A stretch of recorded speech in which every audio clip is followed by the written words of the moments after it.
Alam nyo ba mga idol na ang larong nanay, tatay, gusto kong tinapay ay meron palang horror story? Tara-tara po at alamin natin. Babala lang mga idol, pwede pong masira ang childhood memories nyo kapag napanood nyo po ang video ito. Kung ayaw nyo naman po panoorin, skip this video na lang mga idol, okay? At ang pamilyang tinutukoy ng larong ito ay tipikal na merong nanay, tatay, ate, kuya, at ang pinakakawawa sa lahat, ang bunsong babae. At ang samahan po ng pamilyang ito ay hindi masaya. Lagi po sila nag-aaway-away. Ang padre de pamilya ay laging nagiinom, laging lasing. Kasama niya ang kanyang mga kabarkada. Ang nanay naman nila ay napaka-istrikta. Lahat na lang ng bagay na gagawin ng kanyang mga anak, pinupuna niya. Lagi na lang pasigaw at galit ang kanilang nanay. Ang ate naman ng pamilya ay gusto laging mag-party-party. Lagi siya nasa diskuhan. At parang ang pangalawang bahay na lang niya talaga ay ang bar. At ang sunod naman ay ang kuya ng pamilya. Siya naman ay isang mabisyong binata. Gusto lagi niyang mag-billiards. Lagi rin po itong lasing kasama ang kanyang mga kabarkada at gumagamit sila ng mga ipinagbabawal na gamot. At ang panghuli, ang pinakakawawa sa lahat, ang bunsong babae. Siya lahat kasi ang sumasalo ng problema ng pamilya. Miski sa anong bagay, sinisisi po ang bunsong babae. At sa lahat po ng mga gawaing bahay, yung bunsong babae po ang gumagawa. Minsan talaga naiisipan po ng bunsong babae na ampon lang po siya kasi hindi po siya pinapansin at binibigyan ng importansya ng kanyang mga magulang at kanyang mga kapatid. Alam nyo ba mga idol, sa tuwing uuwi ang kanilang tatay galing inuman at lasing na lasing, kapag nakita nyo po ang bunsong babae nagising pa, pinapalo niya po ito at binubugbog. Kawawa naman yung bunsong babae. Hanggang sa magkaroon siya ng maraming pasa at iiyak na lang sa sulok. Hindi naman siya matulungan ng kanyang nanay kasi nga takot siya sa kanyang asawa. At pag uwi naman ng kanyang ate, wala rin siya pakialam sa kanilang bunsong kapatid. Inaaway din po niya at pinapaiyak ang kanyang bunsong kapatid. Ang sunod naman ay ang kuya ng tahanan.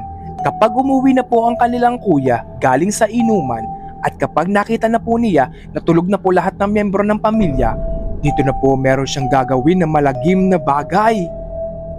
Alam nyo ba mga idol na hinahalay niya po ang kanyang bunsong kapatid?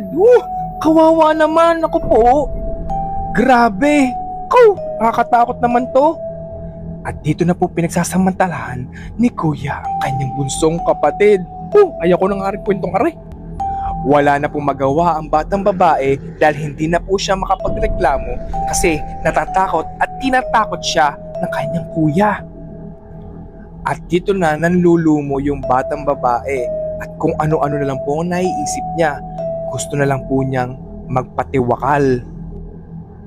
Kahit sabihing bata pa ito, pero iba talaga kapag nakaramdam ito ng depresyon. Lalo na kapag alam niya sa sarili niya na pinagtutulungan siya. Wala siyang malapitan ng tulong kaya nananahimik na lang siya sa isang sulok. Hanggang sa isang araw, nagsulat ang batang babae ng isang tula. At dito na nga po nagsimula ang tulang Nanay, tatay, gusto kong tinapay. Ate, kuya, gusto kong kape.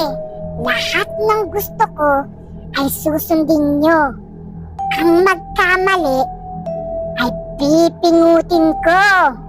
After naman maisulat ng batang babae ang tula, kinabukasan, nabalitaan na lang.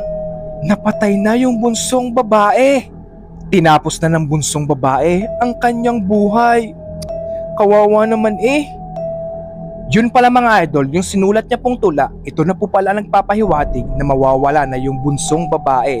Dahil ang nakasulat po dito ay kapag dumalaw daw po ang miyembro ng kanyang pamilya sa kanyang burol, gusto daw po niya ng tinapay. Gusto rin daw po niya ng kape.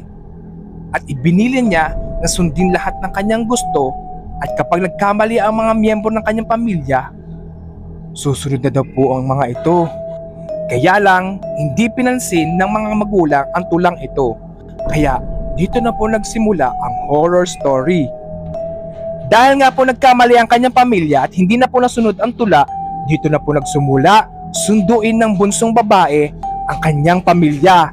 Inuna po niya ang kanyang tatay. Nagkasakit po ang kanyang tatay. Sumunod naman ang kanyang nanay. Ang sumunod naman ang kanyang ate. At ang panghuli, isinunod niya ang nanggahasa sa kanya, ang kanyang kuya. Hanggang sa lahat ng kanyang pamilya ay nawala na lang na parang bula. Kung kayo po'y tatanungin ko mga idol, sa tingin niyo po, totoo po kaya ang horror story ng nanay, tatay, gusto kong tinapay? At kung kayo naman po ang kapitbahay ng pamilyang ito, tutulungan niyo po ba yung bunsong babae? Comment nyo nga po at i-share ng video ito sa mga friends nyo para malaman din po nila ang dark horror story ng nanay, tatay, gusto kong tinapay. Cute!